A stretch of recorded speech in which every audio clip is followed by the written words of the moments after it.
Bonsoir Dominique de Villepin. Bonsoir. Merci d'être avec nous ce soir, ancien Premier ministre, ancien ministre des Affaires étrangères. Le régime de Bachar el-Assad est donc tombé.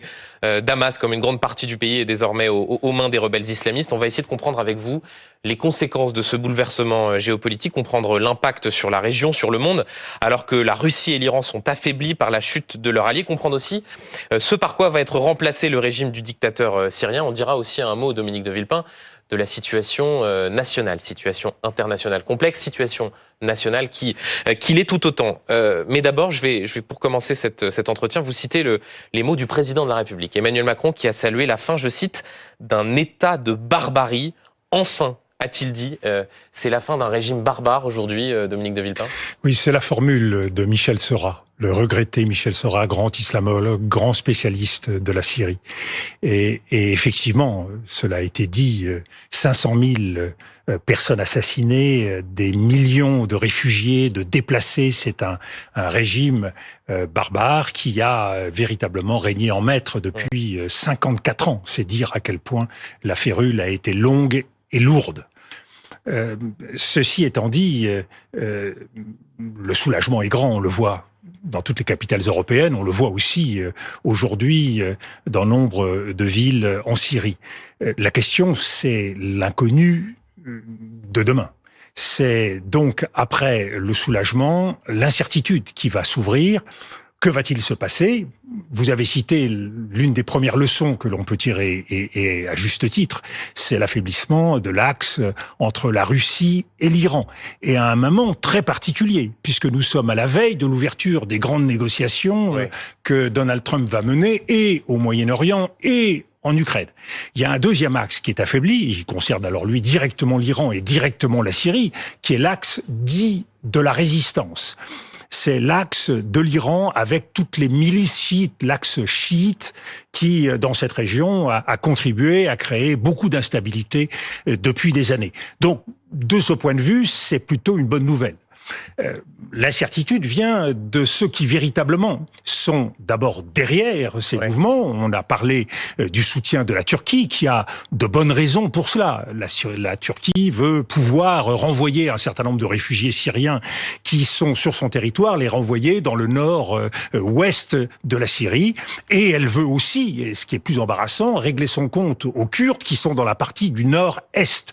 Donc on a une grande partie, un grand jeu géopolitique qui va s'ouvrir dans un contexte très incertain, puisque ça a été dit, non seulement ce sont des groupes islamistes, mais ce sont des groupes djihadistes, ceux-là même contre lesquels la coalition antiterroriste a tiré entre 2014 et 2016. Donc il y a quand même un certain nombre de questions qui se posent. Et on va bien évidemment, en quelque sorte, décomposer toutes ces questions, les conséquences géopolitiques, le profil effectivement de ces rebelles islamistes qui ont pris le pouvoir. Mais vous disiez qu'effectivement le mot était juste celui d'un régime barbare. Est-ce que c'est une bonne nouvelle pour la stabilité du monde que le régime de Bachar el-Assad soit tombé? Alors, il faut toujours se référer à l'histoire. Nous avons quelques précédents, et de ce point de vue-là, il ne faut pas être naïf. Les mêmes mots et le même constat a été porté sur le régime irakien quand Saddam Hussein est tombé. Et qu'est-ce que nous avons eu dans les années qui ont suivi? Le chaos. Les mêmes mots ont été utilisés pour le colonel Kadhafi, effectivement à la tête de ces tribus. Et quand il est parti, ça a été une libération. Mais on l'a vu aussi, beaucoup d'inquiétudes et un pays toujours effroyablement divisé. On l'a vu en Afghanistan, là encore, des talibans largement nourris par les États-Unis dans la période soviétique et qui, quand ils sont revenus, eh bien, ont créé un système qui est tout à fait odieux. Donc, de ce point de vue-là, il faut être extrêmement prudent. Se saluer effectivement la chute d'un régime qui est un régime honni, mais en même temps être extrêmement prudent sur l'avenir, car nous ne savons pas de quoi demain sera fait. Et par contre, nous savons l'itinéraire de ceux qui aujourd'hui arrivent au pouvoir à Damas, et cet itinéraire a tout pour nous inquiéter. Dominique de Villepin, avant la chute en quelques semaines de ce régime, il y avait plusieurs positions dans les chancelleries occidentales. Et dans les débats politiques. Il y avait ceux qui considéraient qu'il fallait qu'il y ait un cordon sanitaire avec Bachar el-Assad et ceux qui expliquaient que notamment quand il combattait contre l'État islamique. Au fond, Bachar el-Assad était un moindre mal. Je voudrais vous citer ce que vous disiez vous-même dans les colonnes du Progrès, à la presse quotidienne régionale, c'était en 2016. Oui. Vous disiez, je cite, « Il faut accepter de parler avec le régime d'Assad ». Et vous considériez notamment, puisque c'était une interview assez longue, que c'était une des conditions pour aboutir à terme au départ de Bachar el-Assad. Vous vous êtes trompé, puisque la France, les pays européens n'ont pas parlé avec Bachar el-Assad, et c'est à la fin le courage d'un peuple qui a réussi à aboutir à son départ. Vous êtes un grand familier de la diplomatie. Ça fait 2011, ça fait donc depuis 2011, que la diplomatie française répète tous les 4 matins que le régime de Bachar el-Assad va tomber. Donc, bien évidemment, il a fini par tomber. Mais la diplomatie, c'est pas d'attendre. Mais vous étiez partisan d'une sorte de reprise de dialogue avec Bachar el-Assad? Non. Ce que je disais, c'est que nous ne pouvions pas nous désintéresser d'une situation où il y a eu au bout du compte 500 000 morts et des millions de réfugiés, dont un certain nombre qui sont d'ailleurs chez nous et en Europe. Donc, ma position a toujours été la même. Il faut parler à tout le monde, quitte à prendre une longue cuillère. Mais à quoi servent les diplomates si c'est pas à parler à travers les canaux appropriés, et il y en avait un certain nombre. Ce qui s'est passé, compte tenu du vide laissé par les pays européens, les pays occidentaux en général, c'est que la place a été prise par la Russie et par l'Iran. Est-ce qu'il faut s'en réjouir, Monsieur Duhamel? Est-ce que c'est une bonne chose? Moi, je pars du principe que la diplomatie, la stratégie... La Russie et l'Iran, Dominique Villepin, étant des alliés de Bachar el-Assad. Donc, pas très étonnant de voir qu'il y avait des relations diplomatiques entre ces pays. Oui, mais avant 2015, la Russie n'intervenait pas directement dans le jeu syrien. Elle est intervenue parce que nous avons, décidé en 2014 d'intervenir militairement. Et la position que vous rappelez participe toujours de la même position en ce qui me concerne. Je pars du principe que la guerre contre le terrorisme ne peut pas donner de résultats sans stratégie politique. Donc quand on mène une coalition antiterroriste, il faut avoir un deuxième fer au feu, qui est un fer diplomatique. Et en l'occurrence, c'est ce qui a manqué à la stratégie européenne et occidentale. Donc, c'est la Russie qui a occupé le terrain en intervenant en 2015, puis l'Iran. L'initiative prise par Israël vise justement à essayer de récupérer du terrain face à cet espace occupé par l'Iran. Donc, vous voyez bien que l'idée de défendre la possibilité de garder un lien, quelle que soit la situation, c'est la nature même du travail diplomatique. Mais Bachar el-Assad est tombé sans que les pays européens que vous appeliez à renouer avec le régime syrien n'aient pu à renouer. Monsieur Duhamel, oui, il est tombé à travers des groupuscules islamistes et djihadistes. Je vous invite à me réinviter dans 10 ans pour savoir si ces régimes djihadistes ont tenu leurs promesses de djihadistes ou s'ils ont changé. C'est toute la situation. Ouais. Mais moi, je ne me résigne pas, Monsieur Duhamel, à ce qu'au Proche-Orient, nous comptions pour du beurre. Je ne me résigne pas à ce que nous ne soyons pas acteurs d'une stratégie.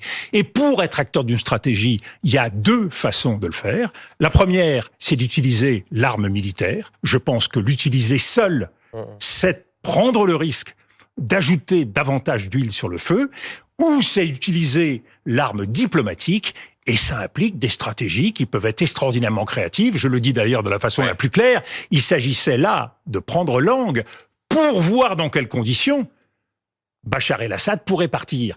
Et c'est exactement ce pourquoi je plaidais en ce qui concerne la Libye, quand nous avons décidé d'engager une guerre en Libye dont nous payons encore le prix, et tous les jours un peu plus, au Sahel. Juste avant de parler de ces rebelles islamistes, sur l'analyse qui, je crois, est très frappante et frappe sans doute celles et ceux qui nous regardent ce soir, la rapidité avec laquelle l'État syrien s'est effondré. L'armée en lambeaux, une administration qui était en déliquescence, de voir à quel point des régimes qui tiennent d'une main de fer sanguinaire un peuple est capable de s'effondrer en quelques jours. C'est dire sans doute que nous aurions pu peut-être le faire partir pas mal d'années avant si nous avions eu un peu plus de ruse, un peu plus d'habileté et une volonté un peu plus forte. Manifestement, oui, la chute s'est faite rapidement. Le régime est tombé comme un fruit mûr. Et aujourd'hui, il y a 3 inquiétudes, 3 grandes questions qu'il faut se poser si on regarde l'avenir. La première, c'est l'unité du pays. Est-ce que ce pays qui est divisé depuis de nombreuses années va pouvoir maintenir son intégrité ? Et c'est un enjeu important parce que la Syrie occupe géographiquement un espace. L'éclatement du pays aurait des répercussions sur l'ensemble de la région et pour la stabilité de tous les pays avoisinants. Au fond, s'il y a un risque d'un scénario à la libyenne, où là on voit un pays éclaté en de multiples milices Tout à fait, tout à fait. Ça, c'est un scénario qui effectivement ne peut qu'inquiéter l'affirmation d'un État failli. Il y a une deuxième question qui est la question humanitaire. La question des réfugiés et la question du traitement des minorités. Que va-t-il se passer pour la minorité chrétienne? Que va-t-il se passer pour la minorité druze? Que va-t-il se passer pour la minorité alaouite, qui était celle de Bachar el-Assad? Que va-t-il se passer pour la minorité kurde? Donc vous voyez bien que la question du traitement des minorités va nous révéler très rapidement le vrai visage de ces djihadistes. Donc il y a là un enjeu majeur pour l'avenir de la Syrie qui va déterminer en quelque sorte l'avenir de la région.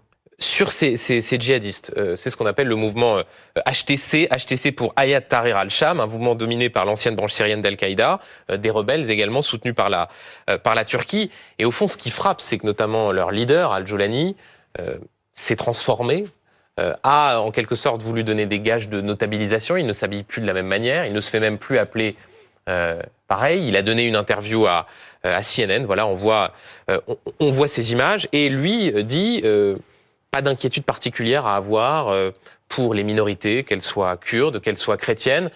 Est-ce que au fond c'est selon vous une évolution sincère ou est-ce qu'il y a là de l'opportunisme, voire carrément de la dissimulation? Alors c'est le troisième enjeu dont je voulais parler, c'est l'enjeu de la radicalité. Quel est le degré aujourd'hui de radicalité d'Al-Jolani, Ahmed Al-Shara, de son vrai nom, et des groupes qui sont autour de lui, parce qu'on ne sait pas du tout s'il va pouvoir s'imposer définitivement à l'ensemble des groupes, ou s'il y aura des scissions et des divisions.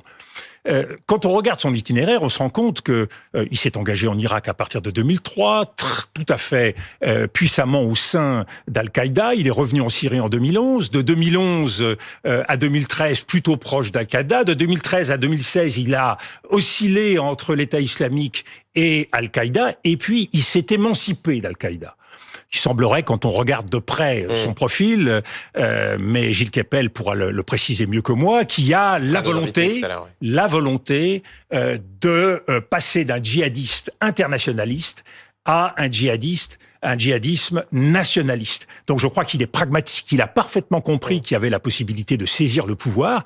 On n'est pas donc dans une logique aujourd'hui affichée de califat, comme on l'a pu l'être auparavant en Irak et en Syrie, mais cela montre bien, à supposer que cette évolution puisse être réelle, que le dialogue que je défendais donc pour accompagner éventuellement une initiative militaire, condition du succès d'une initiative militaire, est encore plus indispensable dès lors que les hommes peuvent changer. Donc vous voyez bien, le cœur de la diplomatie, c'est le dialogue, monsieur Duhamel. Tout le reste, ce sont des postures idéologiques qui conduisent à, malheureusement, plus de violence. Et il y a, Dominique de Villepin, différentes façons d'envisager la diplomatie. Un mot sur les réactions politiques, notamment à droite et à l'extrême droite, qui, depuis ce matin, qualifient de catastrophe la chute de Bachar el-Assad et disent attention, compte tenu précisément des profils des rebelles islamistes, il peut y avoir un risque terroriste pour la France et pour l'Europe. Ils vont un peu vite en besogne? Non, ils ont raison. Vous savez, il faut toujours se préparer à tout. Et c'est pour cela que notre parquet national financier antiterroriste doit être fort, structuré, vraisemblablement faire en sorte de garder ses meilleurs éléments. À un moment, on voit que certains d'entre eux peuvent être poussés dehors.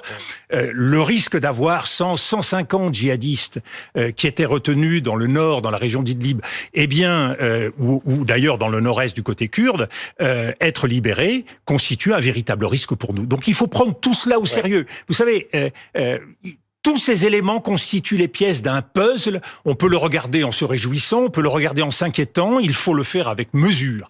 La mesure étant la clé de la diplomatie.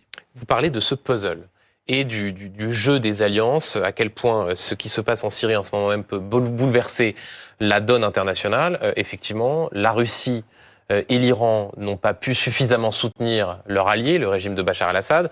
la Russie trop occupée sur le front ukrainien, l'Iran affaibli par la guerre entre le Hezbollah et Israël. Je voudrais vous soumettre la réaction du président élu Donald Trump qui a fait le choix dans un même message. Alors il y a eu plusieurs réactions. Première réaction où il disait les États-Unis ne doivent pas s'occuper de ce qui se passe en Syrie. Et puis ensuite, il parle de la Syrie et il termine en évoquant les conséquences en Ukraine. Et on comprend au fond que Donald Trump considère que c'est le bon moment pour essayer de trouver une solution diplomatique sur le front ukrainien, notamment compte tenu de l'affaiblissement de la Russie. Il a raison, Donald Trump ? Oui, il a raison. Il a raison. C'est le bon moment pour produire un effort, pour engager une négociation. Néanmoins, il ne faut pas sous-estimer la difficulté de la tâche. Il y a effectivement une jonction qu'il est possible de faire diplomatiquement entre l'Ukraine et cette région aujourd'hui. Néanmoins, chaque crise a sa propre logique, ses propres difficultés, et il faudra rentrer dans les détails avec des propositions fortes. Et c'est pour cela que je me réjouis de la réunion tripartite d'hier avec le président Zelensky, qui a pu permettre à Donald Trump de mesurer un certain nombre des lignes rouges qui sont celles de Zelensky, qui ne veut pas revenir sur la souveraineté territoriale, et en tout cas certainement pas la souveraineté juridique de son pays. Donc je crois que oui, les choses bougent. C'est un moment pour produire l'effort, et ce que je veux souhaiter, c'est que et la France et l'Europe ne soient pas trop effacées dans cette perspective. Vous avez été critique quant à la diplomatie d'Emmanuel Macron. Là, vous reconnaissez que cette capacité qu'Emmanuel Macron a eue à réunir dans le Salon Doré à l'Élysée le président ukrainien et le président américain, c'était Absolument. Un bon coup, l'expression est sans doute un peu triviale, mais en tout cas une réussite de la diplomatie française. Absolument. C'est une occasion qui a été saisie et le président a bien fait de la saisir. Maintenant, il faut la transformer. C'est pas une photo qui fait une solution diplomatique. C'est un long travail, beaucoup de patience et une capacité, et surtout aujourd'hui pour le président français, à rassembler les Européens, tant sur l'Ukraine que sur le Proche-Orient, pour indiquer un certain nombre de lignes rouges qui sont les nôtres. Le président, se rendant en Arabie Saoudite, a eu une bonne intuition. L'Arabie Saoudite est un État pivot pour la paix du Moyen-Orient demain. Mais prévoir une conférence en juin 2025 pour envisager la création d'un État palestinien, ça, je crois que ça relève de l'illusion, de l'utopie. Nous ne sommes pas dans le calendrier des choses. L'effort à produire, c'est maintenant, avec des propositions fortes. C'est pour ça que je soutiens l'idée de la création d'un État palestinien maintenant, pour qu'il y ait une dynamique de justice et de paix qui réunissent l'ensemble des forces autour de la table dans les semaines qui viennent. Pour rester un instant sur ces trois hommes réunis dans le Salon Doré, et on parlera dans un instant de la situation politique nationale, là encore, il y a une forme de contradiction entre la façon dont se comporte Donald Trump, qui accepte donc de rencontrer Volodymyr Zelensky, 2 poignées de main, une dans la cour de l'Élysée, une autre à Notre-Dame, et la façon dont les positions qu'il défendait pendant sa campagne, où il disait de toute façon moi je réglerai ça en 24 heures, avec soit lui, soit dans son entourage, l'idée d'un désengagement des États-Unis quant à l'aide à l'Ukraine. Est-ce qu'il faut comprendre de cette réunion trilatérale qu'au fond, Donald Trump est quelqu'un de beaucoup plus malléable, plastique, qu'on ne le croit en termes de diplomatie ? Non, il y a eu le temps de la campagne. Là, il y a le temps d'avant le pouvoir. Nous sommes dans les semaines qui précèdent son installation. Ce qui fera foi, c'est ce qu'il décidera de faire le 20 janvier. C'est pour ça que aujourd'hui, nous en sommes encore au temps de la photo et de la conversation générale. Il faut rentrer dans les détails. Et le vrai défi pour la France et pour l'Europe, c'est de faire en sorte que, avant le 20 janvier, nous ayons pu, avec l'Ukraine, dans un premier cas, travailler suffisamment fortement pour définir une stratégie globale qui défende l'intérêt de l'Ukraine, et avec les pays arabes modérés qui se sont réunis le 11 novembre au sommet de Riyad, définir aussi avec eux une stratégie qui permettra de faire comprendre à Donald Trump qu'il y a un certain nombre d'impératifs à satisfaire pour arriver à la paix, et qu'il ne suffit pas que Donald Trump imprime sa marque sur un papier pour que cela suffise à régler tous les problèmes. Dominique de Villepin, je voudrais vous entendre sur la politique nationale. Après la motion de censure adoptée contre le gouvernement de Michel Barnier, Emmanuel Macron devrait nommer un nouveau Premier ministre dans les prochains jours, peut-être mardi, puisque demain les consultations continuent à l'Élysée. À votre place, vendredi, précisément à votre place sur ce même plateau, un autre ancien Premier ministre, Édouard Philippe, disait que la France n'était pas loin, je cite, d'une crise de régime. Vous avez été secrétaire général de l'Élysée sous Jacques Chirac, ministre des Affaires étrangères, ancien Premier ministre, vous connaissez les institutions de la Ve République. Est-ce qu'il dit vrai, Édouard Philippe, est-ce qu'on est proche d'une crise de régime? C'est malheureusement le risque que nous courons. Il y a dans notre pays des fractures sociales, des fractures territoriales, des fractures identitaires, et il y a grossissante une fracture démocratique qui se nourrit du sentiment d'une déconnexion de la classe politique, d'une déconnexion du président de la République avec la réalité vécue par les Français, auquel s'ajoute le sentiment d'une impuissance politique et publique. Ça, c'est terrible pour notre démocratie. Et à cela s'ajoutent des risques immédiats auxquels nous devons faire face. Et c'est en ça qu'il y a urgence. Il y a un risque politique de blocage, nous le voyons bien. Cela fait des mois et des mois qu'un gouvernement s'essaye et les choses n'ont pas progressé. Il y a un risque financier. Il suffit de regarder les marchés, l'évolution des taux d'intérêt. Les choses sont encore contrôlées. Il y a un risque économique. Et celui-là me paraît majeur aujourd'hui, avec la menace d'une récession pour notre pays, une situation de croissance de l'Europe extrêmement fragile, beaucoup de plans sociaux, des entreprises qui sont désorientées, qui n'investissent plus. Donc nous voyons bien qu'il y a urgence à agir face à ce malheur français.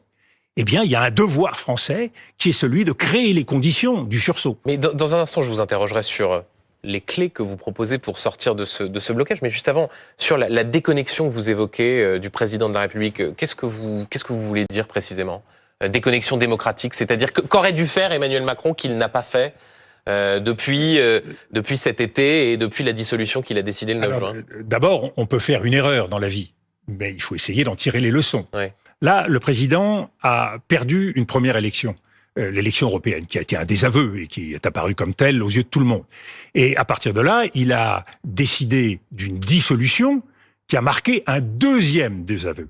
Et puis, il a, dans des conditions qui sont à mon avis éminemment critiquables, décidé de former un gouvernement, de choisir un Premier ministre à partir du parti qui est arrivé en dernier à ces élections législatives. Et là, il vient de subir, avec la chute de Michel Barnier, un troisième désaveu.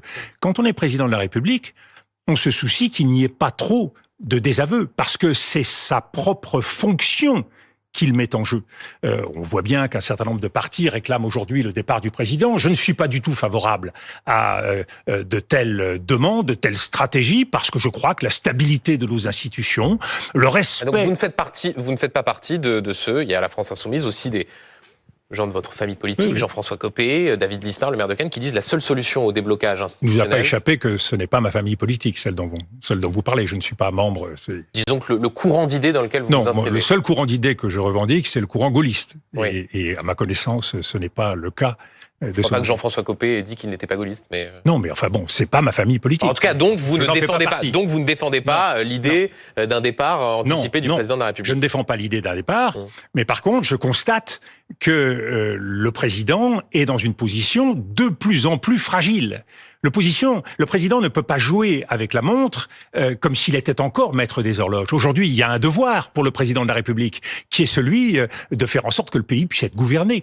Quelle solution? Parce que le constat, Dominique de Villepin, il est sévère, il peut être partagé par telle ou telle force politique. Comment débloquer la situation institutionnelle? Alors, la première chose, pour le président de la République, c'est de bien comprendre quelle est la place qui est la sienne aujourd'hui dans notre jeu institutionnel. La place du président de la République, au terme de ses différents désaveux, c'est plus que jamais d'être l'arbitre et le garant de nos institutions. Ce n'est pas d'être un acteur intrusif dans le jeu politique. Mais c'est à lui de nommer le Premier ministre. C'est à lui de le nommer, est-ce à lui de le choisir? C'est un peu différent. C'est un peu différent. Ah, alors il faut nous expliquer la nuance. Là, eh bien, la nuance, c'est que le président nomme, mais à lui de faire en sorte que le Premier ministre pressenti, ou celui qu'il choisit, puisse apporter la garantie qu'il pourra constituer une majorité, ou en tout cas s'approcher le plus possible de la majorité. Ce qui veut dire une nécessité de méthode. Et c'est ce que j'ai défendu depuis la dissolution. La méthode, c'est de prendre la première force qui arrive en tête. C'est ça, la légitimité. Si la première force qui arrive en tête, en l'occurrence le nouveau Front populaire, n'est pas capable, et dans l'équation politique qu'avait choisi le nouveau Front populaire il y a quelques mois, manifestement, il aurait été très difficile pour eux d'y arriver. Donc vous redites ce soir, Dominique de Villepin, je redis la même chose. Emmanuel Macron doit nommer un Premier ministre ou une Première ministre émanation du nouveau Front populaire? Je redis toujours la même chose. Et pourquoi? Il ne s'agit pas aujourd'hui de faire le pari de telle ou telle force ou parti. C'est de créer une méthode. Quel est l'intérêt d'avoir une méthode? C'est que si vous choisissez de partir en respectant la tradition républicaine, on prend la première force arrivée en tête. Si le Premier ministre pressenti ou porté par cette force ne peut pas exercer le pouvoir et réunir la majorité, immédiatement, il y a une deuxième possibilité pour le président, faire un choix sans perdre de temps. Mais Dominique de Villepin... Monsieur Duhamel... Non, mais attendez, juste, Michel Barnier est tombé avec ce qu'on appelle un socle commun qui était autour de 230 députés. Le nouveau Front populaire, et encore le nouveau Front populaire, n'est plus dans l'état où il était au moment où cet été vous appeliez à la nomination d'un Premier ministre NFP, c'est 190 députés.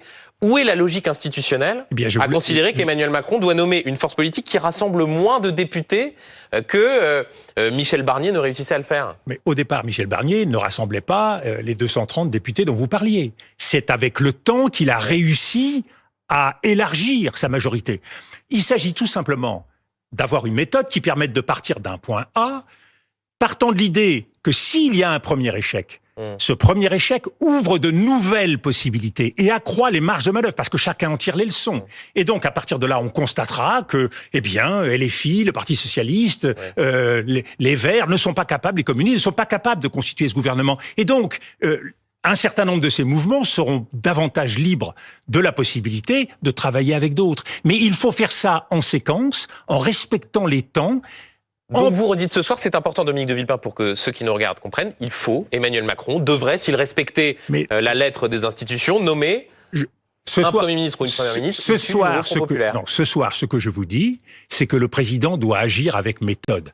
Le président, s'il refait ce qu'il a fait une première fois avec Michel Barnier, aura le même résultat.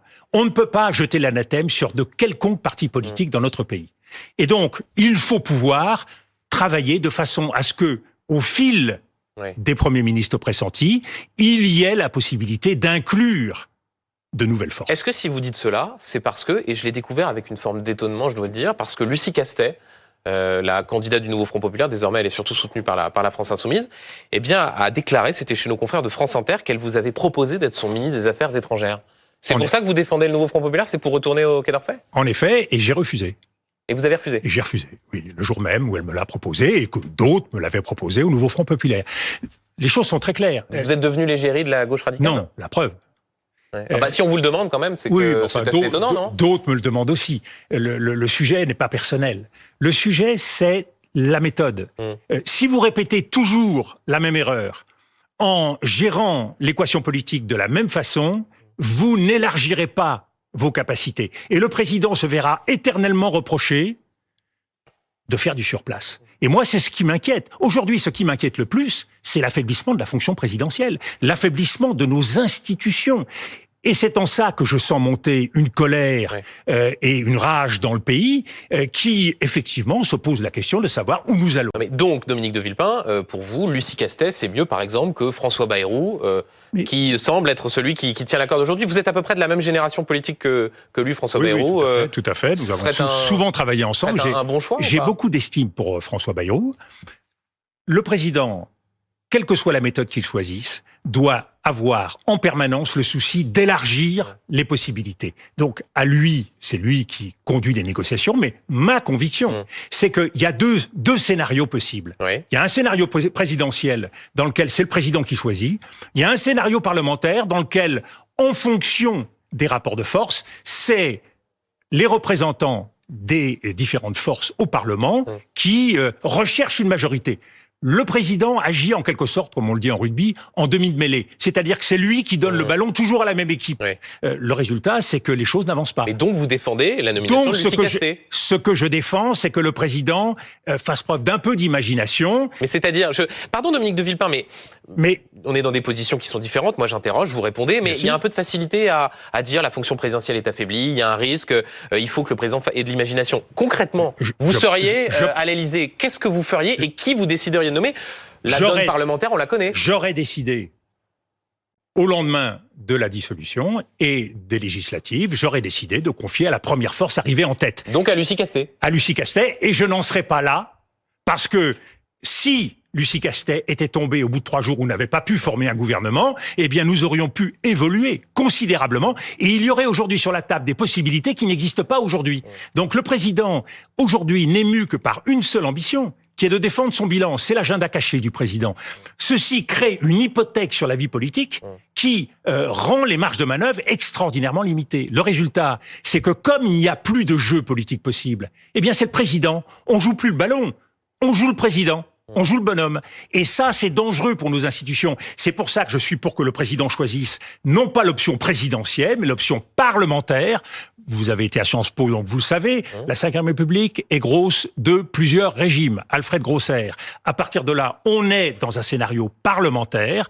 On fait en sorte donc que le président donne la balle à l'Assemblée nationale, à charge pour les forces politiques de l'Assemblée nationale de déterminer le groupe capable d'obtenir la majorité la plus large. Le président, il reste à l'Élysée sur son Aventin et il se mobilise pour essayer. Il y a quelque chose qui me frappe de défendre davantage les Français. De Villepin, il y a quelque chose qui me frappe. Au-delà du fait qu'aujourd'hui, visiblement, donc les deux seules personnes qui défendent encore la nomination de Lucie Castet, c'est Jean-Luc Mélenchon et vous. Ça, moi, je ne défends pas la Lucie. C'est assez singulier. Non, je ne défends absolument pas. Vous dites, je l'aurais nommé cet été. Non, mais cet été, oui. Cet été, oui. Aujourd'hui, les choses ont évolué. Aujourd'hui, il appartient aux différentes forces de la gauche et du centre de s'entendre.